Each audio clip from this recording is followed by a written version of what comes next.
We're talking about Russian President Vladimir Putin. Joining us from the Brookings Institution here in Washington is Stephen Pfeiffer.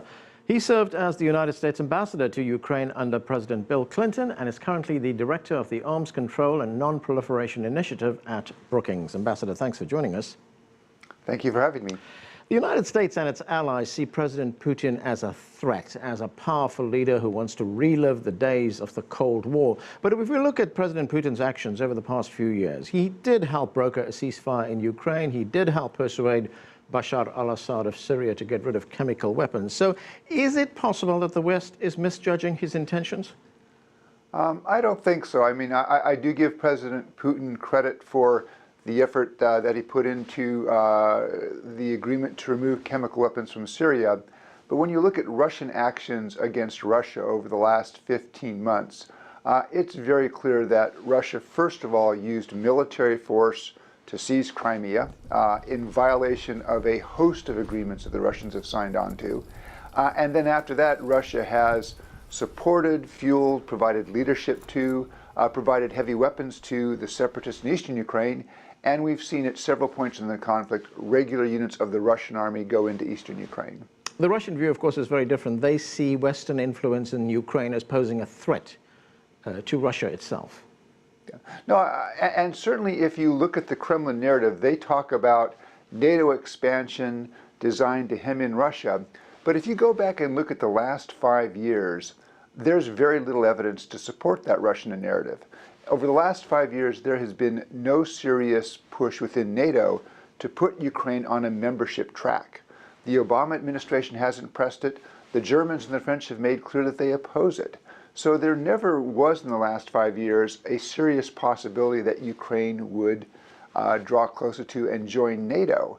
But if you look at this conflict, if you go back to, say, the summer of 2014, at the time President Poroshenko was saying, let's take NATO off the table.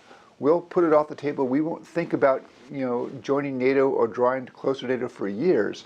And that still did not stop the Russian aggression against Ukraine. Well, you're quite right. NATO did put the brakes on expansion of incorporating Georgia and Ukraine into the alliance.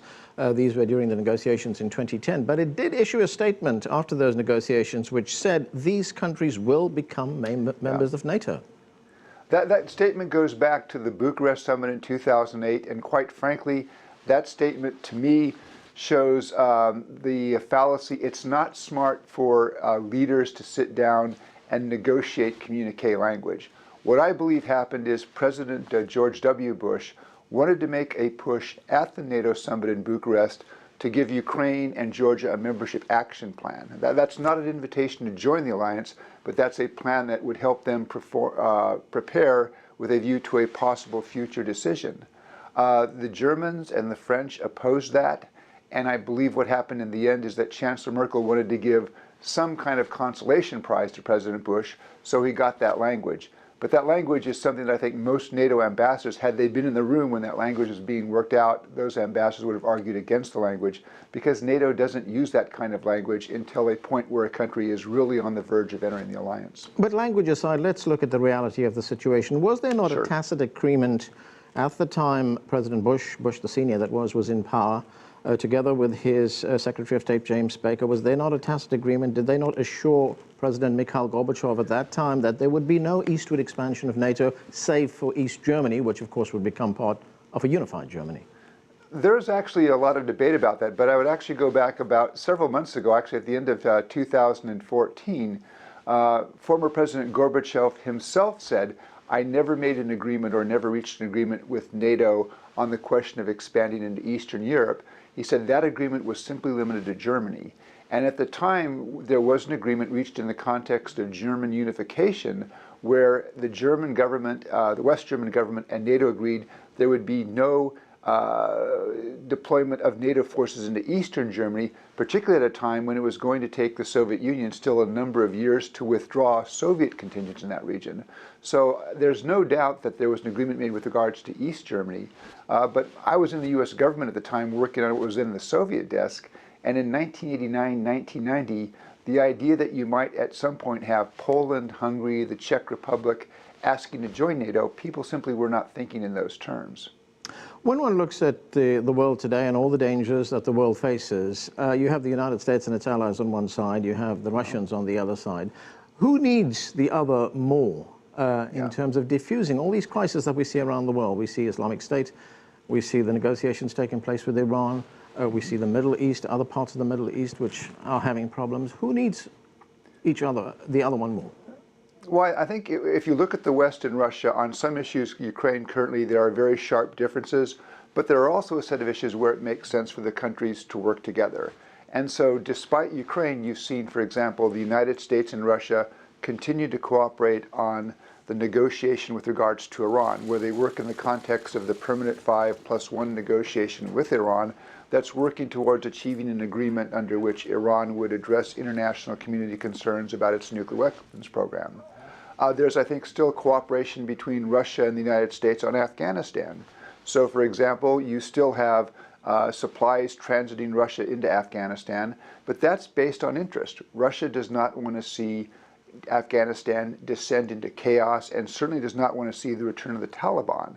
So again, there's a mutual interest in cooperation there. And by the same token, I would argue that in terms of implementing the new Strategic Arms Reductions Treaty, both the United States and Russia at a time of crisis recognize that having an agreement that caps their overall strategic offensive forces and provides each side with a lot of transparency about what the other side is doing, that's in both sides' interest. So I think the United States and Russia, Europe and the West and Russia will cooperate on those areas where cooperation is in the interest of both. But there are going to be some areas, and quite clearly Ukraine tops the list, where they have very, very sharp differences. Right, and when we talk about great powers acting in their own interest, as was just pointed out to us by Vyacheslav Nikonov, the Russian member of the Duma, he said, look, there's something like 400 United States bases which ring the Russian border. No country would tolerate this. And, for instance, the United States would not tolerate any great power deploying bases in the Western Hemisphere. Well, there are a couple things. I mean, I think the Russians certainly, there's a certain amount of exaggeration with regards to the number of bases. I would question that number of 400. But again, I think here history is very, it gives a very different picture. In 1997, when NATO began to move towards enlargement, NATO made a unilateral statement and then incorporated it into the NATO-Russia agreement and said, look, there is no requirement for permanent deployment of substantial combat forces on the territory of new NATO members. And if you look from 1999, when the first countries joined NATO, up until 2013, you basically had no NATO military infrastructure in Poland or Romania or the Baltic states. Now that's changed in the last year, but it's changed because NATO has seen the Russians use military force to seize Crimea and use military force to try to destabilize Ukraine through support for and outright intervention in eastern Ukraine. And so now you have begun to see NATO deploy some military presence in the Baltic states and in Poland. But again, there's a cause to that, and that cause was Russian actions against Ukraine. You would not now have American military forces on a persistent basis in the Baltic states. You wouldn't have the sort of presence that you see in Poland had it not been for what Russia's aggression against Ukraine. Well, isn't the problem here the fact that the United States and its allies have gone to some lengths to assure the Russians that an expanded NATO does not pose a threat to Russia, but surely it is the Russians who should decide what constitutes a threat? Each country is going to have its own perception of threat. But on the other hand, I think, we have to ask, what is the basis for that threat? And if you go back, say, to 2012, 2013, I would argue that Russia's safest and most secure border was, in fact, its border with Europe. It didn't have the uncertainties, for example, of the Russian border with Central Asia, where the Russians, I think, are very worried about what's going on with perhaps Islamist extremist groups. It was the most secure border. And again, it was a time in 2013 where you saw very little. I mean, the one item of military presence that NATO had was 4 NATO aircraft would be in the Baltic states to provide a NATO air policing mission for the Baltic states because the Baltic states had no air force. That was it. But that's changed.